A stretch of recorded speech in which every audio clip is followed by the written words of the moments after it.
Hello and welcome to another episode of From Dublin to Cleveland. I'm your host, Brendan Thomas Marrett.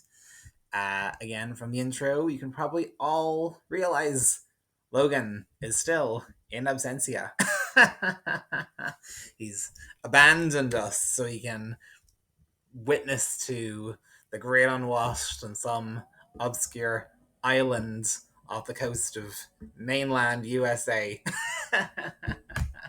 Now, you're all still in his thoughts. He has not entirely abandoned us. He will be back at some point, I have been assured. But we're in the 90s now, guys. So the countdown to the big 100 is upon us. If there are any ideas you've got which you'd like to see in the 100th episode, by all means, send us an email to fromdublintocleveland@gmail.com, and we'll do our best to offer you an entire big bash full of fan service, maybe an hour-long episode or something. So got a couple things planned for today. I say we. I still speak as though he's here with us. I have got a couple things planned. But first, a word from our sponsor. Are you tired of the same old boring puzzles? Mix things up with Wongo puzzles. Each puzzle is a custom design with intricate patterns and whimsical shapes that'll keep you engaged for hours. Plus, their eco-friendly materials and commitment to sustainability make Wongo puzzles a guilt-free way to unwind. They are 100% wooden puzzles, so they'll last forever. Each piece is hand-drawn, so no two pieces are the same, and you'll discover some fun, whimsy pieces as you go through it. They come in a custom wooden box, which is perfect for storage and gifting. With stunning designs and unique shapes, Wongo puzzles are cut above the rest. Logan, in particular, has done the snow globe puzzle himself. He said it was a great puzzle to pull out and be done within an hour. And yeah, he absolutely recommends them. So what are you waiting for? Go to wongopuzzles.com and pick your puzzle today. Be sure to use the promo code from Dublin to Cleveland to get 10% off your order. This is the most fun you've had with a puzzle, or you are guaranteed to get your money back. So go to wongopuzzles.com and use the code from Dublin to Cleveland to get 10% off your order and get puzzling right now. You apply the code at the checkout, and that's when you get your discount. Okay, guys, so to start off with today's episode, we're going to look at, this might be a sore spot for some of you, ChatGPT. I've researched the apparently top 15 questions to appear in assumptions videos. So I am going to go through my answers to the top 15. If you have any guesses as to what Logan's answers are, by all means, join the conversation and send us an email at fromdublintocleveland@gmail.com. How do you think Logan would answer these bad boys? I'll talk to him during the week. I'll get his actual answers, and then I'll do the big reveal next week, revealing if you were right or wrong. Okay, so the first one, apparently, is how old are you? A lot of people actually say that I am between 22 and 26, which I absolutely love. Those people are my favorites. I can't believe it, I'm actually 29. And I usually have to pause before saying that. Because after, the lockdown, I think I was 26 when it began. So in my head, I instinctively go to sound 26. I feel like I had a year and a half or 2 years of nobody asking. So I kind of feel like I was, like I am stuck in that kind of stasis. Like I still need to say 26 so often until it no longer sounds right coming out of my mouth. Where are you from? I am from a small town called Ardee in County Louth, which is the smallest county in the Republic of Ireland. Actually, on the island of Ireland, I'll be honest.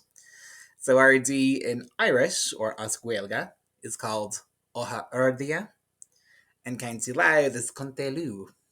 And if you're mildly curious, the Republic of Ireland is Bunracht na Héireann.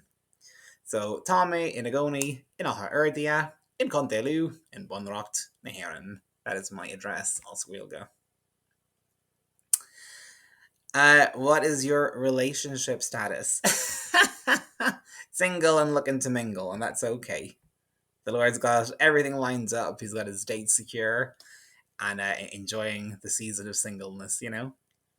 Then cry myself to sleep at night. Not really.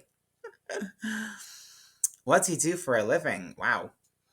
Okay, so most people just know that I teach English as a foreign language. If they know anything about my professional life, that's normally their go-to answer. But I also am an author. I know. Shameless self-advertising, self-promoting moment.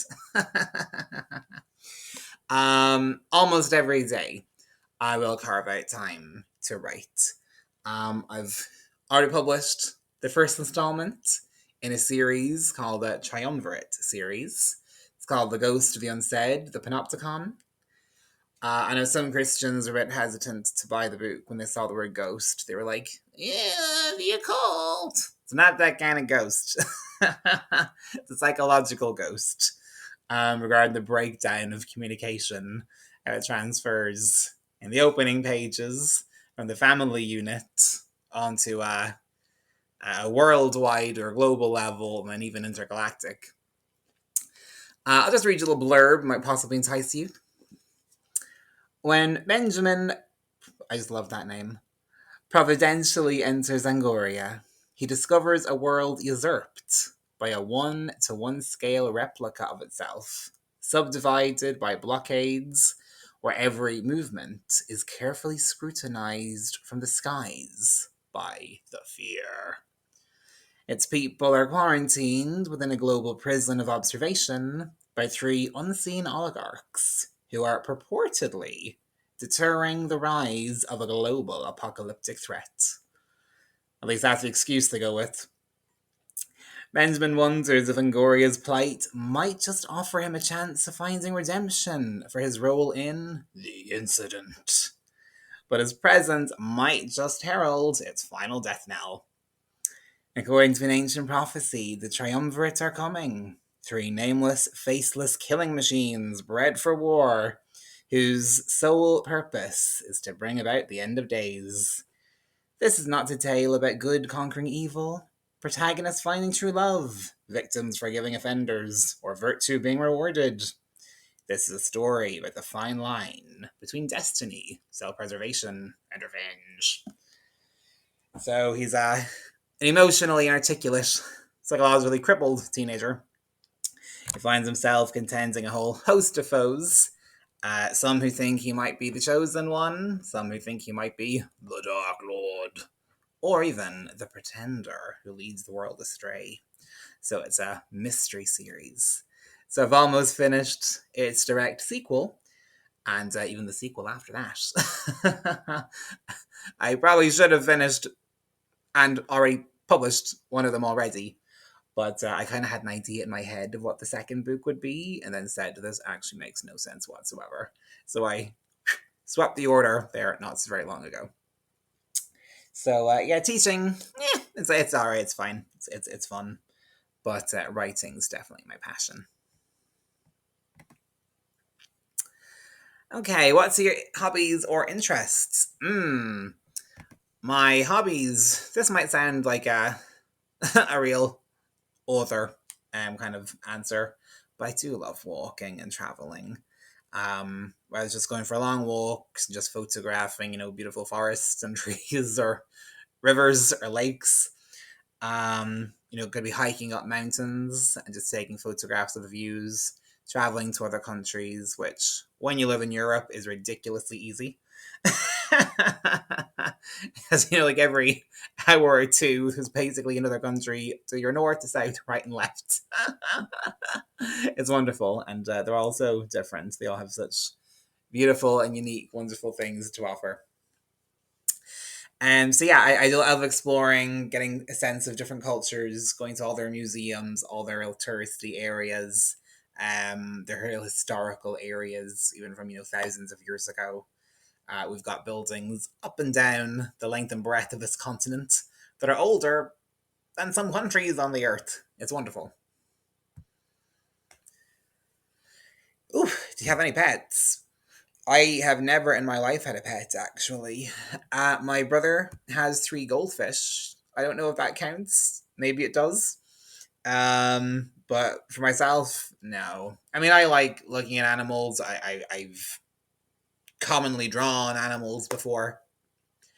I think animals are incredible. God made them. Why wouldn't they be?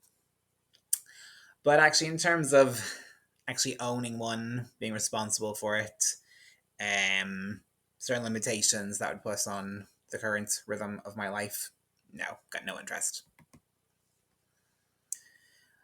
Okay, what's your favorite mood, food, movie, TV show, or song? Okay, my favorite food is pizza. I do love pizza. Pizza's great. In fact, all things Italian are wonderful, but pizza definitely reigns supreme. I always make sure to celebrate Pizza Thursday. That is the only major weekly tradition I uphold in my life. My favorite movie, oh, hands down, the best movies ever made, in my opinion, are The Lord of the Rings.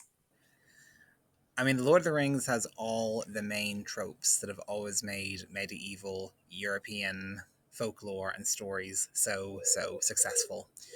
You've got good versus evil. You've got this small, seemingly innocuous thing that's actually the root of all temptation. Kind of the forbidden fruit, if you will. You've got incredible examples of strong, heroic, aspire to, or aspirational masculinity through the likes of Aragorn and Gandalf. You've got stories like betrayal centered, like Saruman. You've got very human characters like Boromir. He sees the ring and he thinks, "Oh, I could use this to, blackmail the Dark Lord or use it as leverage against his forces." Even though obviously it would ultimately betray him. Anyone with a brain can see that. But his betrayal of Frodo and the Fellowship didn't come from a place of nastiness, but desperation and love for his country. You've got a love story, with Aragorn and Arwen. You got a strong character, like Eowyn. She doesn't join the forces of Rohan for any feminist reasons, but because she loves her uncle, her brother, and her people, and she wants to take a stand against the force of darkness because it's the right thing to do. So incredibly admirable characters, incredibly heroic, and a timeless masterpiece. It really, really is. The books are incredible, and the movies are too, and nothing even close to them has been made since. Particularly that absolutely awful show I never intend to watch for as long as I live, Rings of Power. But I love watching people review bomb it and make YouTube videos and podcasts explaining why it is so unwatchable. Then I feel very validated for not having given it the time of day, where basically all the things that made it work they threw out the window.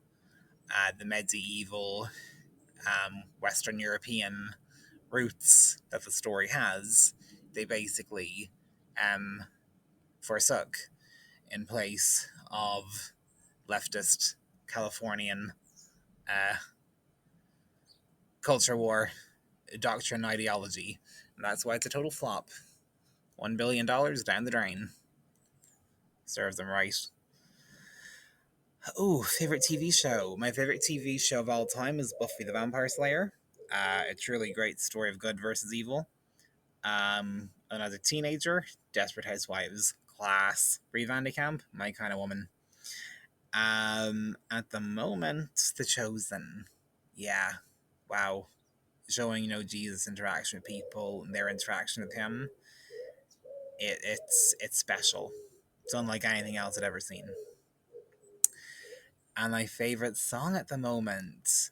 Ooh, at the moment it's by Samuel Becker, and it's Adagio for strings. Truly, truly beautiful piece of music. Okay, the eighth most common question on assumptions videos, according to ChatGPT. Are you an introvert or an extrovert? Definitely an introvert. Um, but when I was younger, I took that to an extreme. Once I learned what the word was, I kind of used it as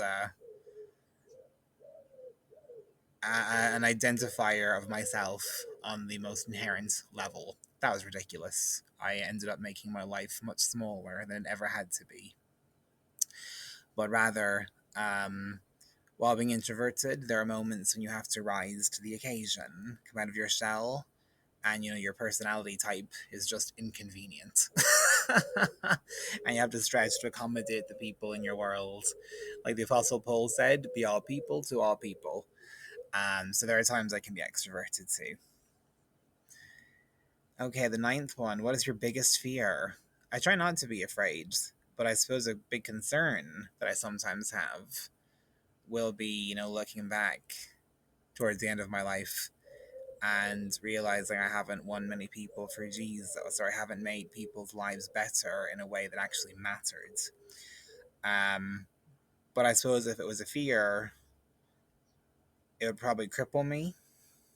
But rather, it's a concern, and it's something that I actively operate to defy and to not to allow to happen. What are your biggest goals or aspirations? This one is gas, friends. So I have been contending with some issues stirred by alphabet people at work lately. And God is good. He vindicated my name out of all wrongdoing and accusations just there on Tuesday gone. He is absolutely and forevermore good. And then after all that nonsense ended, I got a call asking if I would be interested in running for local elections at the Louth County Council, local government, next year. Whew. So I thought, oh, will I, won't I? Ugh, is it arrogant to say yes? But it's very close to my heart, actually. It really, really is. So I had an interview there just yesterday, and I passed. So it's going to go to the Ard Cavarlia, which will be um, the party and the heads of the party involved too, and it'll be voted on whether or not they want another candidate running for my county. They already have somebody, and if they do, yeah, people might not be calling me a teacher first and foremost for much longer. Oh gosh, the 11th one. Do you believe in astrology or horoscopes? I believe that there is intelligence and information to be gained by the interstellar realm, but Deuteronomy 4:19 is very, very clear that we are not to be consulting the sun, the moon, the stars, etc., or worshipping them.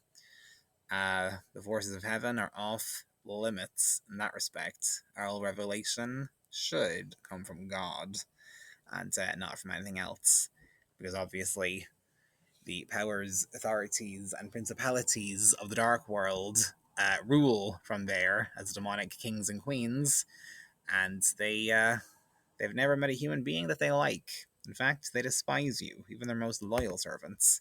So don't do it, friends. Don't do it. And if you are doing it, stop.